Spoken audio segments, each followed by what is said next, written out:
பொருளை நீங்கள் திறக்கணும்னு அவசியம் இல்லை. சொந்தம் கொண்டாடுறதை நிறுத்திட்டீங்கன்னா எல்லாத்தையும் விளையாடுங்க. எதெல்லாம் கிடைக்குதோ எல்லாத்தையும் அனுபவிங்க. எல்லாத்தையும் பண்ணுங்க. எல்லாத்தையும் முதல்ல சம்பாரிங்க. ஜாலியாக அனுபவிங்க.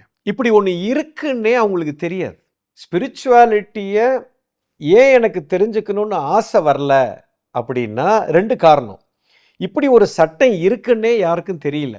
ஏன்னா யாரும் நம்மக்கிட்ட சொல்லலை. இப்போ வாகன சட்டம் இருக்குன்னு ஒருத்தன் சொல்கிறான். ஓகே, அரசியல் சட்டம் ஒன்று இருக்குது அப்படின்னு ஒருத்தன் சொல்கிறான்.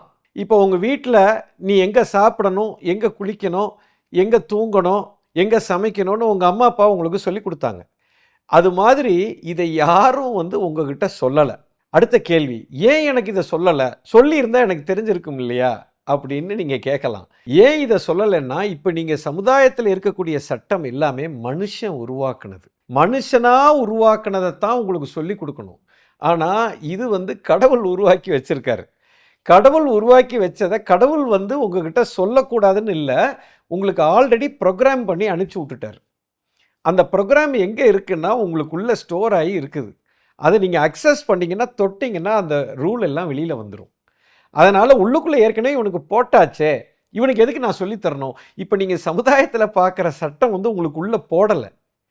அது மாறும். இப்போ நீங்கள் வாகன சட்டம்னு ஒன்று இருக்குது. அது நான் இந்தியாவில் ஓட்டும் போது லெஃப்ட்டில் ஓட்டணும், ஸ்டாப் லைட்டில் இப்படி போகணும் அப்படின்னு ஒரு சட்டம் இருக்குது. அமெரிக்காவில் போய் நீங்கள் கார் ஓட்டிங்கன்னா இந்த சட்டம் மாறும். அப்போ இது மனுஷன் உருவாக்குனது இடத்துக்கு இடம் மாறும். உனக்கு சொல்லிக் கொடுக்க வேண்டிய அவசியம். இறைவன் போட்டிருக்கிற சட்டம் மாறவே மாறாது. அவர் இதை யார்கிட்டையும் அவர் சொல்லிக் கொடுக்க மாட்டார்.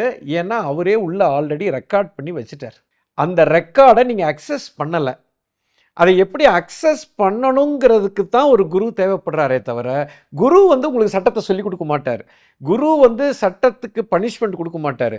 குரு உங்களுக்கு உள்ளே இருக்கக்கூடிய அந்த ரகசிய சட்டத்தை எப்படி போய் அக்சஸ் பண்ணுறது அப்படிங்கிற டெக்னிக்கை மட்டும்தான் சொல்லிக் கொடுப்பார். சட்டம் ஆல்ரெடி அவர் ஒன்றும் போடலை. இதை நீங்கள் ஓப்பன் பண்ணிட்டீங்கன்னா உங்களுக்கே எல்லாமே புரிஞ்சிடும்.